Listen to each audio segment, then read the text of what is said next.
Whoa, whoa, whoa, whoa, whoa, whoa, whoa. Hold up. I'm starting to see a lot of white people on this app start asking black people for help. Now, before you ask us for help, I need you to check your metrics. When is the last time you used your privilege to help out a black person? When is the last time you had a black friend? Have you ever had a black friend? Matter of fact, how many black people do you know?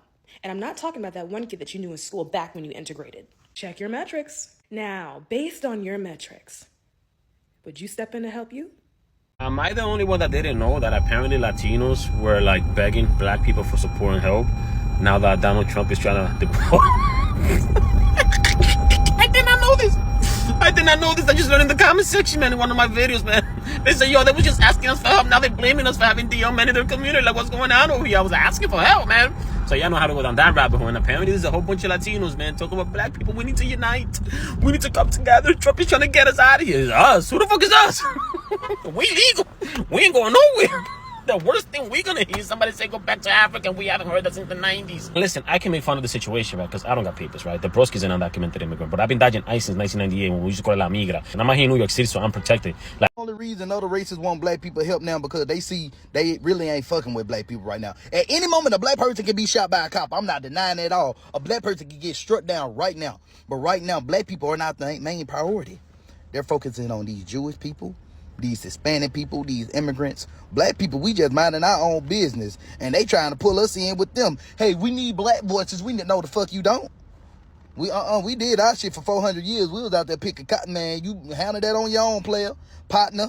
Now, these other groups, everybody's begging black Americans for help, especially begging black Americans for help because things didn't go the way that they thought it was going to go. And now they are wanting their help. They want them to speak out. They want them to come out, protest with them. They want them to, form allyship with them, become friends, get closer to each other, togetherness, unity, all of those things they wanted because everything didn't go as planned. And trust me, do you think that black Americans are ready for that? Do you think they're ready to come embrace anybody after they warned them about what was going to happen? Now that everything is on the open, they are now freaking out. Well, guys, I have some clips for you guys. Let's check black Americans' reaction. Then we'll come back with the commentary. Please do well to like and subscribe, and credit to all creators on this video. Let's go watch. Every 5 seconds I'm seeing a video of a minority group saying where are the black people. We're at home, we're relaxing, we're chilling, we're hanging back. You're talking about come together. Why? We tried to do that. We've been trying to do that forever. All right, you can't sit up here and be mad at us for wanting to not roll with y'all right now. It's just what it is. It's like, let's say we was on a farm and black people plowed the field, planted the seed, watched it grow. In the midst of its development, there's food to be eaten off of it. Y'all come in and have no food. Y'all see ours. We share. But you see the white people field over there, and you thought that it tasted better whenever you got a little crumb of it. And so you thought, when the white people said, let's burn down their field, you thought that you was going to eat off their field. And now that you voted for that ass, voted to destroy our field, and you're watching it burn, you go over there with your bowls. Hey, can I get some food? And they go, fuck off.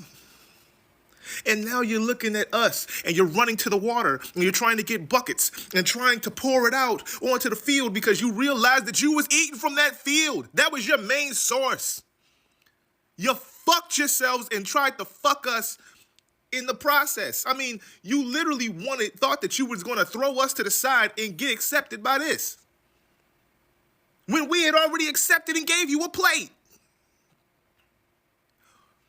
And now the field is burning and you want us to run outside and get a bucket with you and pour it the fuck out and put the fire out?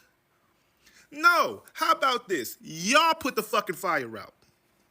And y'all replant that bitch. And y'all show us y'all ready to do some work. Stop complaining. Stop looking at us. We did the work. We was here. You benefited off of our labor. You benefited after our protests, our demonstrations. Everything was geared to helping not just us, but your ass too. And I'm also talking to the white women, because you part of that minority group too. So, look, you can miss us with the, where is the black people at? We right here, just watching. We standing back and watching and seeing what the fuck you do. Because then that will determine what we decide to do later. Imagine waking up tomorrow and every black and brown person in America is just gone. No warning, no explanation, just poof, gone. The workforce, the culture, the communities, the contributions, just all erased overnight. What would happen to America? Would it thrive, like some racists claim? Or would it collapse under its own weight? Let's talk about it. Black and brown workers make up nearly half of America's essential workforce. Nurses, teachers, farm workers, truck drivers, construction workers, delivery drivers, just gone. The $3 trillion that black and brown consumers contribute to the economy, vanished. Small businesses, over 30% of them are minority owned. That means empty storefronts, lost jobs, and neighborhoods turned into ghost towns. We know for a fact that the U.S. relies on immigrant labor in historically oppressed communities to do the work that it doesn't want to acknowledge. Without black and brown people, who's going to keep things running? Who's going to make America cool? Let's be real. American culture is black and brown culture. Hip-hop, gone. Latin music, gone. Fashion, slang, food, art, all gone. The NBA, the NFL, boxing, decimated. No more Serena Williams, no more Patrick Mahomes. No more Jalen Hurts. No more LeBron, no more Messi. No more Usain Bolt. You're watching a golf tournament in silence now. Black culture alone generates billions for corporations. But those same corporations fight against black empowerment. Imagine them trying to profit off America, but they have nothing but bland corporate branding and country music. But we created that too. 1 in 5 doctors, 1 in 4 nurses, 1 in 3 home health aides are black or brown. Who's going to take care of America's aging population? The agricultural industry. Most farm workers are Latino. That means no fresh fruits and vegetables. Fast food, meatpacking, warehouses, sanitation. Heavily dependent on black and brown labor. But if they're gone, those industries, they shut down overnight. The same people that America underpays and disrespects are the ones keeping it alive. 40% of the U.S. military is made up of minorities. Without them, America's global power weakens instantly. Law enforcement? Black and Latino officers make up 30% of the police force. Who's going to patrol the communities? America would no longer be a superpower. Because trust me, the rest of the world is watching. America needs the very same people that it mistreats. The U.S. relies on immigrant workers and young black and brown folks to fund programs like Social Security and Medicare. Without them, there aren't enough taxpayers left to support the system. Retirement funds? Drained. White America would realize too late that the same people they spent decades trying to suppress are actually the backbones of this country. America's entire financial system depends on people of color, but it refuses to invest in them. Who's left to blame after we're gone? Without black and brown people, who's going to be the new problem? Can't blame crime on inner cities. Can't complain about taking our jobs. Can't scapegoat immigrants anymore. So who's the new target? Because history shows that when oppressed people disappear, the powerful just find a new enemy. The reality is black and brown people built this country, fund this country, and maintain this country. America doesn't function without its most exploited and underappreciated people. The real question isn't what happens if we leave. The real question is, why is America so dependent on people that it refuses to respect? The fact is, America doesn't deserve black and brown people. But without us, it doesn't exist. The tension between the black and Latino community needs to stop. And we need to be the generation to stop it. Anti-blackness exists in our community. We know this. Anti-blackness also exists within the black community itself. All communities of color struggle with this. And the reason why is what we all have in common. We were all colonized and trained to have a mindset of you versus me for survival. But that ends with us. We need to lead with unity and not division. We have to be the change we want to see. We have to stop pointing the finger in both communities and make the decision that we are going to choose to be united versus divided. I'm not going to pretend like I have all the answers, but here are examples of how you can show up differently and be the change you want to see.